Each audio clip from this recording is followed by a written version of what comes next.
BJP ప్రజా శ్రేయస్సు కోసం పనిచేసే పార్టీ అన్నారు నిజామాబాద్ ఎంపీ ధర్మపురి అరవంతి. హిందువులను వంచిన పార్టీ కాంగ్రెస్ పార్టీ అన్నారు. అయితే తమ ప్రభుత్వం సామాన్య ముస్లింల కోసమే వక్ఫ్ చట్టం తీసుకొచ్చిందని చెప్పుకొచ్చారు. వక్ఫ్ ఆస్తులు పేదలకు విద్యా వైద్యం కోసం వెచ్చించాలని చట్టం చెబుతుందన్నారు. కాంగ్రెస్ హయాంలో వక్ఫ్ బోర్డుకు ఓట్ల కోసం న్యాయపరమైన హక్కులు ఇచ్చారని, దీంతో అనేక అక్రమాలు జరిగాయన్నారు. అనంతరం వక్ఫ్ చట్టం ఏ రకంగా అన్యాయమో ముస్లిం లీడర్లు చెప్పాలని ప్రశ్నించారు. ये उम्मीद किसके लिए है भाई साहब? मुसलमान कौम के लिए है, कॉमन मुस्लिम के लिए ये उम्मीद है। ये this act Waqf amendment act ये बिल्कुल ओवैसी के लिए नहीं है, ये ओवैसी के खिलाफ है और ओवैसी जैसे नेताओं के लिए नेताओं का खिलाफ ही है ये, but this is in favour of common Muslim. ఈ వక్ఫ్ ఈ దేశంలో ఢిల్లీ సల్తనత్ మొహమ్మద్ గోరీ టైంలో ఈ ప్రక్రియ మొదలైంది. గ్రామాలు జామా మస్జిద్ ఆఫ్ ముల్తాన్ కి 2 గ్రామాలు డొనేట్ చేసేసిండు. బ్యాంక్ గా వక్ఫ్ తయారైంది ఇలా దేశంలో. ఈ కాంగ్రెస్ వాళ్ళ ఇలా అపీజ్మెంట్ పాలిటిక్స్ వల్ల ఇలా మాక్సిమం మిస్ మేనేజ్ అవుతా ఉంది ఆ ల్యాండ్. 1995 96 ఎలక్షన్ గెలవాలని, తుర్కోల్లా ఓట్లు కావాలని పివి నరసింహరావు ఏం చేసిండు? జ్యుడిషియల్ పవర్స్ ఇచ్చిండు. అప్పటిదాకా వక్ఫ్ కిరికిరేమని ఉంటే అందరం పోయినట్టు డిస్ట్రిక్ట్ కోర్టుకు పోవాల్సిందే. అప్పుడు వక్ఫ్ ట్రైబ్యునల్ ఇచ్చిండు. జ్యుడిషియల్ పవర్స్ పివి నరసింహరావు గారు చేసిన ఘనకార్యం. ఇక ఎవడదన్నా హిందూదన్నా, ఎవడదన్నా క్రిస్టియన్ దన్నా, ఎవరిదన్నా గవర్నమెంట్ ప్రాపర్టీ మీద వక్ఫ్ క్లెయిమ్ చేసుకుంటే వీళ్ళందరిగా ముస్లిం జడ్జిలు చెప్పినట్టు చేయాలన్నట్టు వీళ్ళు. ఇది కాంగ్రెస్ పార్టీ 1995 చేసిన హిందువులకి, ఈ దేశానికి, హిందువులు ముస్లిం పక్కకు పెట్టి దేశానికి తెచ్చిన అతిపెద్ద దరిద్రం ఇది జ్యుడిషియల్ పవర్ చేయటం. హిందూ సమాజాన్ని, క్రిస్టియన్ సమాజాన్ని, నాన్ ముస్లిం సమాజాన్ని అన్నిటి ముంచారు, గవర్నమెంట్ ప్రాపర్టీలు ముంచారు.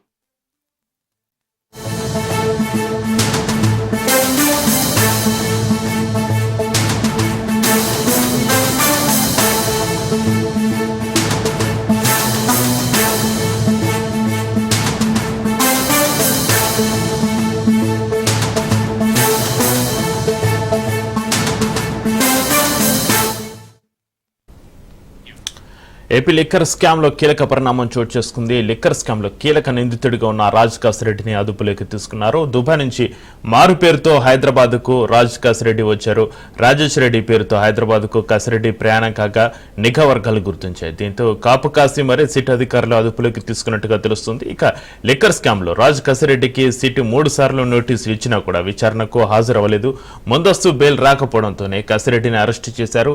లిక్కర్ స్కామ్ లో రాజ్ కాసిరెడ్డిది కీలక పాత్ర ఉందని సిట్ అధికారులు చెబుతున్నారు.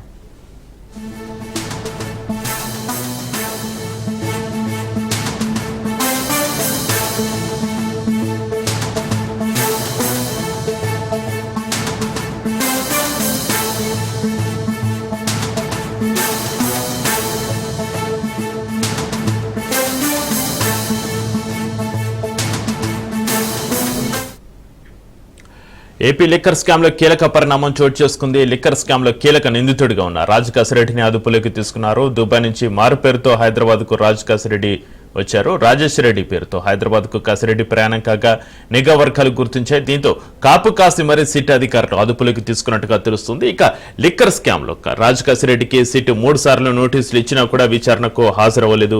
ముందస్తు బెయిల్ రాకపోవడంతోనే కాసిరెడ్డిని అరెస్టు చేశారు. లిక్కర్ స్కామ్ లో రాజ్ కాసిరెడ్డిది కీలక పాత్ర ఉందని సిట్ అధికారులు చెబుతున్నారు. ప్రస్తుతం విజయవాడ సిట్ కార్యాలయానికి రాజ్ కాసిరెడ్డిని తరలించారు.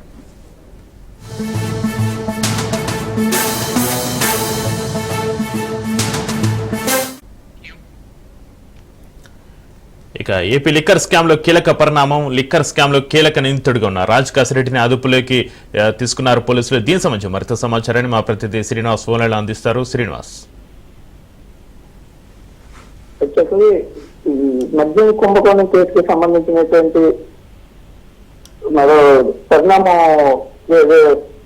చేసుకుంటున్నదో చెప్పచ్చు. గత కొంతకాలంగా కూడా పోలీసులకు కళ్ళు తప్పించి తిరుగుతున్నటువంటి ప్రధాన నిందితుడిగా భావిస్తున్నటువంటి రాజ్ కాసిరెడ్డి నిన్న పోలీసులకు హైదరాబాద్ లో చెప్పడం దొరికింది. అయితే మద్యం కేసులో ఉన్నటువంటి రాజ్ కాసిరెడ్డి నిన్న హైదరాబాద్ ఎయిర్పోర్ట్ లో అరెస్ట్ అయ్యాడు. అయితే దుబాయ్ నుంచి రాజేష్ రెడ్డి అనే మారు పేరుతో రాజ్ కాసిరెడ్డి హైదరాబాద్ కి వచ్చిన నేపథ్యంలో ఇప్పటికే సిట్ అధికారులు అతనిపై నిఘా పెట్టడం జరిగింది. ఈ నిఘా నేపథ్యంలో అతన్ని అక్కడికక్కడే పోలీస్ శిక్షాధికారులు అందరూ కూడా ఒక్కసారిగా అతన్ని అదుపులోకి పట్టుకుని అదుపులో తీసుకోవడం జరిగింది. అక్కడి నుంచి నిన్న అర్ధరాత్రి విజయవాడ పోలీస్ కమిషనర్ కార్యాలయంలోని శిక్షా ఆఫీస్ కి తీసుకురావడం జరిగింది. ప్రస్తుతం అయితే అతన్ని శిక్షాధికారులు విచారిస్తా ఉన్నారు.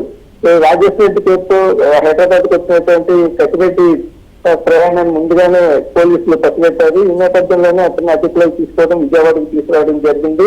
మరోవైపు శిక్షాధికారులు కూడా గత కొంతకాలంగా కూడా ఇతనికి అనేక సార్లు నోటీసు ఇచ్చినప్పటికీ కూడా ఇతను స్పందించకపోవడం, పైగా ముందస్తు బెయిల్ కోసం ఏపీ హైకోర్టుకు ఆశ్రయించడం జరిగింది. నిన్న ఈ ముందస్తు బెయిల్ పిటిషన్ కి సంబంధించి నిన్న వాదనలో ప్రతివాదనలో విన్నటువంటి న్యాయమూర్తి ఈ పిటిషన్ విచారణను మరో వారం రోజుల తర్వాతకి వాయిదా వేయడం జరిగింది. ఈ నేపథ్యంలోనే అంటే హైకోర్టులో ఉండగా తనని శిక్షాధికారులు పట్టుకునే అవకాశం ఉండదని అనుకున్న ప్రయత్నంలో భాగంగానే అతను దుబాయ్ నుంచి ఇప్పటికే హైదరాబాద్ రావడం జరిగింది. అయితే అప్పటికే శిక్షాధికారులు హైదరాబాద్ లో నిఘా వేసినటువంటి శిక్షాధికారులు ఇతనిపై ఎయిర్పోర్ట్ లో కూడా నిఘా పెట్టడం జరిగింది. ఇతను రాజేష్ రెడ్డి అనే మరో మారు పేరుతో హైదరాబాద్ కు వచ్చినటువంటి వెంటనే కూడా పోలీసులు అక్కడ అరెస్ట్ చేయడం జరిగింది. అరెస్ట్ చేసిన వెంటనే ఇమీడియట్ గా విజయవాడ శిక్షాధికారులకి నిన్న అర్ధరాత్రి తీసుకొచ్చారు. ఇప్పుడు ప్రస్తుతం అయితే శిక్షాధికారుల అదుపులో ఉన్నటువంటి రాజకేశ్వర రెడ్డిని శిక్షాధికారులు విచారిస్తా ఉన్నారు. అనేక కేసులు అంటే ఈ మద్యం కేసుకు సంబంధించినటువంటి పూర్తి సమాచారం ఇక్కడి నుంచి రాబట్టాల్సిన అవసరం కూడా ఉందని శిక్షాధికారులు భావిస్తా ఉన్నారు. ఇతను ముఖ్యంగా ఏంటంటే ఈ మాజీ ముఖ్యమంత్రి వైఎస్ఆర్సీపీ అధినేత అయినటువంటి వైఎస్ జగన్మోహన్ రెడ్డికి ఇతను అత్యంత సన్నిహితంగా కూడా ప్రచారం జరుగుతూ ఉంది. దీనిలో భాగంగానే ఇతను శిక్షాధికారులకు దొరికినటువంటి పరిణామాలు అట్లాగే వైఎస్ఆర్సీపీలో తీవ్ర కలకలం రేటుగా ఉంది. దీనికి సంబంధించి కూడా వైఎస్ జగన్ ఈ రోజు కాసేపట్లో తన ముఖ్య నేతలతో కూడా సమావేశమయ్యే అవకాశాలు ఉన్నాయి. అంటే ఇతని గురించి ఏమైనా సమావేశంలో కొనసాగిస్తారా, లేదనుకుంటే పార్టీకి సంబంధించి ఏమైనా నేతలతో కీలకంగా సమావేస్తారనేది కూడా ప్రశ్నార్థకంగా మారింది. ప్రస్తుతం అయితే శిక్షాధికారులు ఇతనికి పూర్తి స్థాయిలో విచారణ చేసి అవసరమైతే అరెస్ట్ చేసే అవకాశాలు కూడా కనిపిస్తా ఉన్నాయి. ఎందుకంటే ఆల్రెడీ ఈ కేసుకు సంబంధించి కూడా శిక్షాధికారులు ఈ కేసు దర్యాప్తును వేగవంతం చేశారు అనడానికి కూడా ఈ ఇతన్ని రాజకీయ అరెస్ట్ చేసిన తీరుని బట్టి మనం చెప్పొచ్చు. పూర్తిగా ఇతన్ని విచారణ పూర్తయిన తర్వాత బహుశా అరెస్ట్ చేసే అవకాశాలు కూడా కనిపిస్తా ఉన్నాయి. ఏమైనప్పటికీ కూడా శిక్షాధికారులకు చేరుకున్నటువంటి రాజకేశ్వర రెడ్డితో మద్యం కుంభకోణానికి తరలిసినటువంటి ఈ స్కామ్ ఏదైతే ఉందో దాదాపుగా 3,000 నుంచి 4,000 కోట్ల రూపాయలకి సంబంధించినటువంటి ఈ ఘటనకు సంబంధించి పూర్తి వివరాలు ఈ ప్రతినిధి ద్వారా వచ్చే అవకాశాలు ఉన్నట్లు కూడా తెలుస్తా ఉంది. Right, thank you Srinivas.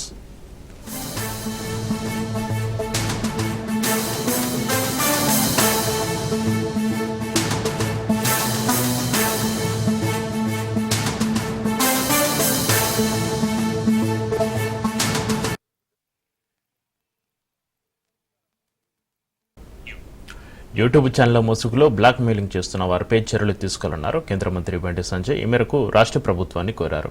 వీరి వల్ల నిజమైన జర్నలిస్టులకు కూడా చెడ్డ పేరు వస్తుందని ఆందోళన వ్యక్తం చేశారు. జర్నలిస్టు సంఘాలు, ప్రెస్ క్లబ్ నిర్వాహకులు కూడా ఈ విషయంలో కఠినంగా ఉండాలని కోరారు. అదే సమయంలో ప్రజా సమస్యలపై స్పందిస్తూ సమాజ హితం కోసం పనిచేసే యూట్యూబ్ ఛానల్ను ఖచ్చితంగా ప్రోత్సహించాల్సిన బాధ్యత మనందరిపైన ఉందన్నారు. ఈ విషయంపై త్వరలోనే ముఖ్యమంత్రికి లేఖ రాస్తారని చెప్పారు. రాష్ట్రంలో జర్నలిస్టులు తీవ్రమైన ఇబ్బందులు ఉన్నారని ఆవేదన వ్యక్తం చేశారు. చాలని జీతాలతో నెట్టుకొస్తున్న జర్నలిస్టులను ఆదుకోవాల్సిన బాధ్యత రాష్ట్ర ప్రభుత్వంపై ఉందన్నారు. జర్నలిస్ట్ ఆలోచించాలి. జర్నలిజంతో సంబంధం లేకుండా ఏం లేకుండా సొంతగా ఒక కెమెరా పెట్టుకొని ఒక స్క్రీన్ పెట్టుకొని ఏది పడితే అది మాట్లాడి నానా బూతులు మాట్లాడి కుటుంబాలను టార్గెట్ చేసి ఆడవాళ్ళని టార్గెట్ చేసి చిన్నపిల్లలను టార్గెట్ చేసి ఒక వ్యక్తిని టార్గెట్ చేసి ఒక పార్టీని టార్గెట్ చేసి ఇష్టానుసారంగా మాట్లాడే వాటి మీద మాత్రం కంట్రోల్ చేయాల్సిన బాధ్యత ఉన్నది. దీని మీద జర్నలిస్ట్ ఉద్యమించాలి. ఎందుకంటే దీని వల్ల జర్నలిజానికే మచ్చ వస్తున్నది. మీ విలేకరుల సమాజానికి దానికే మచ్చ వస్తున్నది. వాళ్ళ ఎవరు జర్నలిస్టులు, ఎవరు విలేకరులు ఏదో తెలుస్తలేదు. వాళ్ళ ఇంట్లో ఉండే ఎవ్వరు పడితే వాళ్ళు ఒక కెమెరా పెట్టి ఒక స్క్రీన్ పెట్టుకుని వాళ్ళతో ప్రెస్తో సంబంధం లేదు, మీ ప్రెస్లతో సంబంధం ఉండదు, జర్నల్తో సంబంధం ఉండదు, ఏది పడితే మాట్లాడుతున్నారు. ఇది కరెక్ట్ కాదు. సరే మీకు హాబీ ఉంటే పెట్టుకోండి, కానీ కొనే ఇంట్రెస్ట్ ఉండాలి. రేపు మీరు చెప్పే విషయాలు బుల్లెట్ లెక్క దిగాలి, సమాజానికి ఉపయోగపడాలి. కానీ వ్యక్తులను చాలా టార్గెట్ చేయడానికి, పార్టీలను టార్గెట్ చేయడానికి ప్రధానమంత్రి తిరుగుతారు, ముఖ్యమంత్రి గారు తిరుగుతారు, మంత్రులు తిరుగుతారు, ఏది పడితే మీరు చూడండి, ఏది పడితే మాట్లాడుతున్నారు. కాబట్టి ఇటువంటి విషయాల్లో జర్నలిస్టులు కూడా మీరు దయచేసి మీరు దీన్ని వ్యతిరేకించాల్సిన బాధ్యత.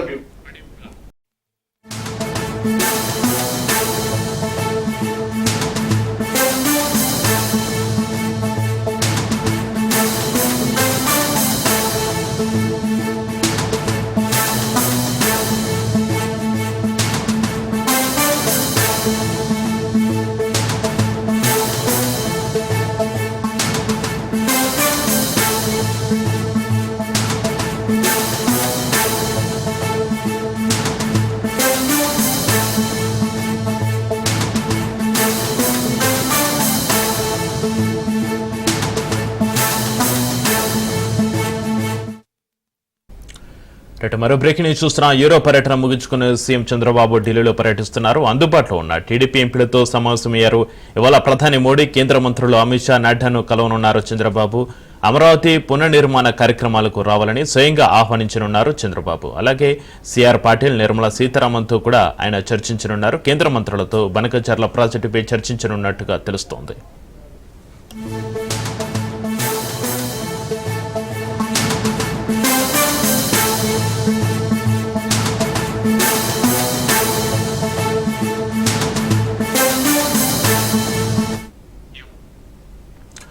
యూరో పర్యటన ముగించుకుని సీఎం చంద్రబాబు ఢిల్లీలో పర్యటిస్తున్నారు. అందుబాటులో ఉన్న టీడీపీ ఎంపీలతో సమావేశమయ్యారు.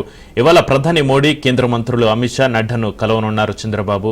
అమరావతి పునర్నిర్మాణ కార్యక్రమాలకు రావాలని స్వయంగా ఆహ్వానించనున్నారు చంద్రబాబు. అలాగే సిఆర్ పాటిల్, నిర్మలా సీతారామన్తో కూడా ఆయన చర్చించనున్నారు. కేంద్ర మంత్రులతో బనకచర్ల ప్రాజెక్టుపై చర్చించనున్నట్టుగా తెలుస్తోంది.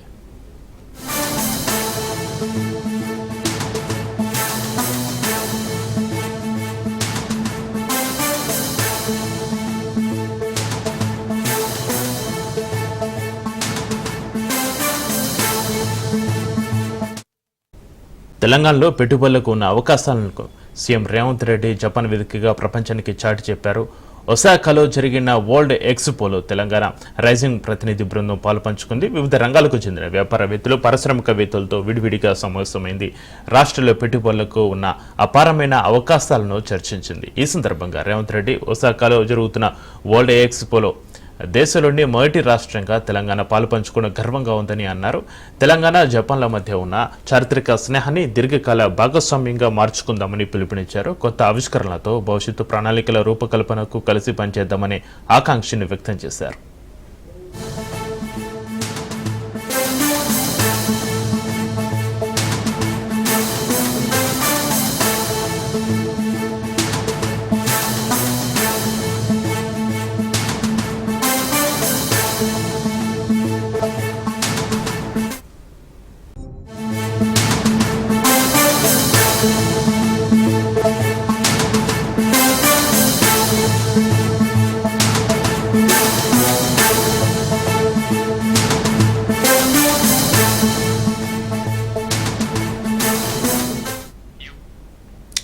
మరో బ్రేకింగ్ చూస్తున్నాం. ఇంటర్మీడియట్ పరీక్ష ఫలితాలు నేడు విడుదల కానున్నాయి. ఇంటర్ బోర్డు కార్యాలయంలో మధ్యాహ్నం 12 గంటలకు డిప్యూటీ సీఎం బట్టి విక్రమార్క ఈ ఫలితాలను విడుదల చేస్తారు. Inter first year, second year పరీక్షలు మార్చి 5 నుంచి 25 వరకు జరిగాయి. 9 లక్షల మందికి పైగా విద్యార్థులు పరీక్షలు రాశారు. మొత్తం 60 లక్షల సమాధాన పత్రాలకు 19 కేంద్రాల్లో కరెక్షన్ చేశారు. ఈ నెల మొదటి వారంలోనే ఈ ప్రక్రియ పూర్తయింది. తర్వాత మార్కుల ఆన్లైన్ ఫీడింగ్ ట్రయల్ రన్ కూడా వారం రోజుల క్రితమే నిర్వహించారు. ఫలితాల వెల్లడి అనంతరం అడ్వాన్స్డ్ సప్లిమెంటరీ షెడ్యూల్ను కూడా ఇంటర్ బోర్డు అధికారులు ప్రకటించనున్నారు. ఈ కార్యక్రమానికి రవాణా శాఖ మంత్రి పొన్నం ప్రభాకర్ కూడా హాజరు కానున్నారు.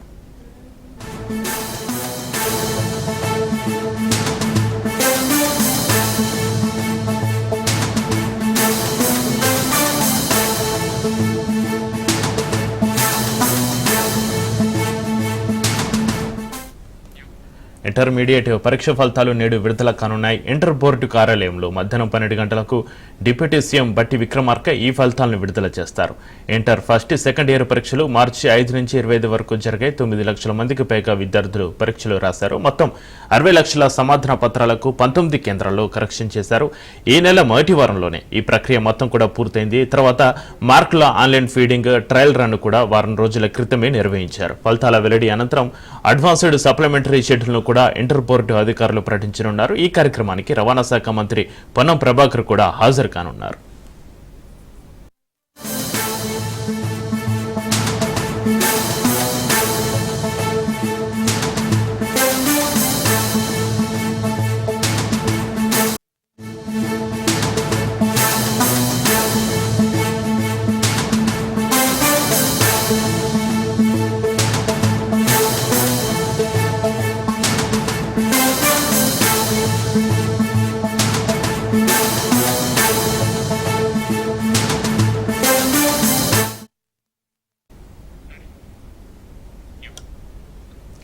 ఇవాళ తాడపల్లిలోని వైసీపీ కేంద్ర కార్యాలయంలో ఆ పార్టీ అధినేత మాజీ సీఎం వైఎస్ జగన్మోహన్ రెడ్డి అధ్యక్షతన పొలిటికల్ అడ్వైజరీ కమిటీ తొలి సమావేశం జరగనుంది. ఈ సమావేశానికి పీఏసీ సభ్యులు హాజరు కానున్నారు. పొలిటికల్ అడ్వైజరీ కమిటీని పునర్వ్యవస్థీకరించి 33 మందిని పీఏసీ సభ్యులుగా నియామకం చేపట్టారు. ఇక పీఏసీ కోఆర్డినేటర్ గా YCP state coordinator Sajjala Ramakrishna Reddy వ్యవహరించనున్నారు. పీఏసీ సమావేశంలో పార్టీ నేతలకు వైఎస్ జగన్ దిశానిర్దేశం చేయనున్నారు.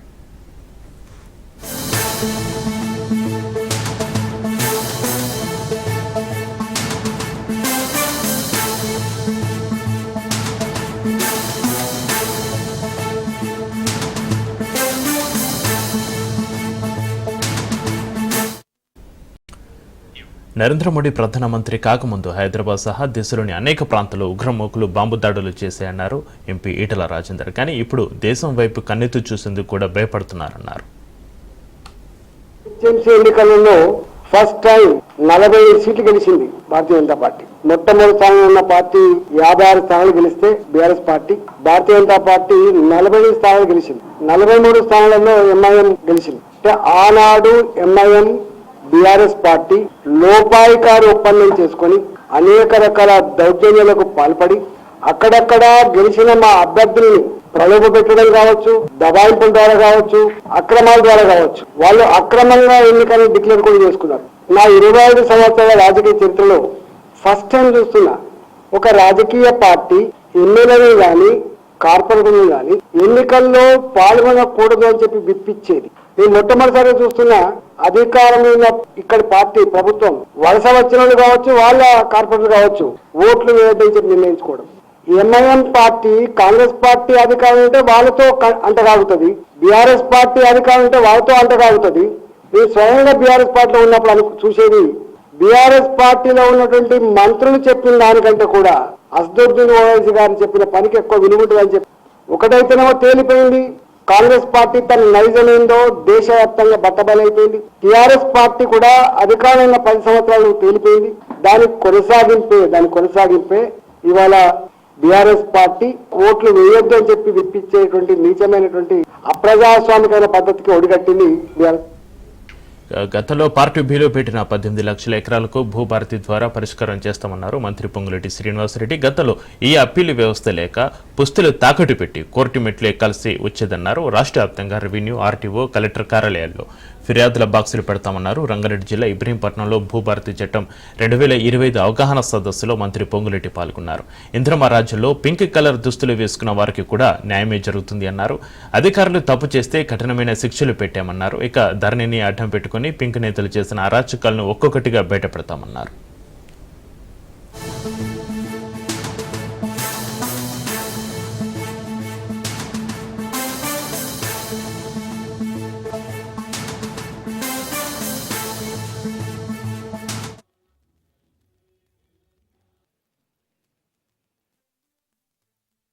ఆనాటి ధరణితో రైతన్నలు భూములు ఉన్న ఆసాములకు ఏదైతే అభద్రతకు లోనై ఇబ్బందులు పడ్డారో వారికి ఒక భరోసా కల్పించే కార్యక్రమంలో భాగమే ప్రజలు నచ్చి మెచ్చి స్నేహపూర్వకమైన చట్టం భూభారతి 2025 చట్టం. ఆనాడు ధరణితో అనేక ఇబ్బందులు పడ్డాం, అనేక కష్ట నష్టాలు అనుభవించాం. చివరికి భూమి ఉండి కూడా సముద్రంలో ఉండి ఒక గ్లాసు నీళ్లు తాగలేని పరిస్థితి ఎలా ఉండదో, భూమి ఉండి కూడా అవసరానికి బిడ్డ పెళ్లికో కొడుకు చదువుకో ఇంటావిడికి జబ్బు చేస్తేనో ఉపయోగపడిన భూమి వల్ల ఆనాటి ధరణి పెట్టిన కష్టాల వల్ల ఇబ్బందులు ఏవైతే ఉన్నాయో వాటికి ఈ భూభారతికి వచ్చే తేడా ఏంటి అనేది ఆనాడు ధరణిలో అప్లికేషన్ పెట్టాలంటే 1000 రూపాయలు తీసుకునేది, మీ సేవ దగ్గరికి పోవాల్సి వచ్చేది, ఇబ్బంది పడేవాడు. ఈనాడు అప్లికేషన్ పెట్టాలంటే 1 రూపాయి కూడా మీరు ఇవ్వాల్సిన అవసరం లేదు. ఈ విఆర్ఓ వ్యవస్థలో యోగ్యులైన వారిని మన ఈ ధరణి భూభారత చంద్రంగా తీసుకొస్తున్న ఈ 10,956 రెవెన్యూ గ్రామాలకి రెవెన్యూ అధికారి ప్రతి గ్రామానికి ఉంటారు. మిగతా వాళ్ళని ఉద్దేశపూర్వకంగా ఆ చట్టాన్ని అడ్డు పెట్టి ఇబ్బంది పెట్టారు. ఒక ఇంద్రత్వ ప్రభుత్వంలో ఇంద్రత్వ ప్రభుత్వాన్ని అభిమానించే వాళ్ళకే కాదు, వాళ్ళు ఏ పార్టీ అయినా వాళ్ళు పిక్కు కళను శబ్ద కొడుకుని ఉన్నా న్యాయము వాళ్ళకుంటే న్యాయం చేయమని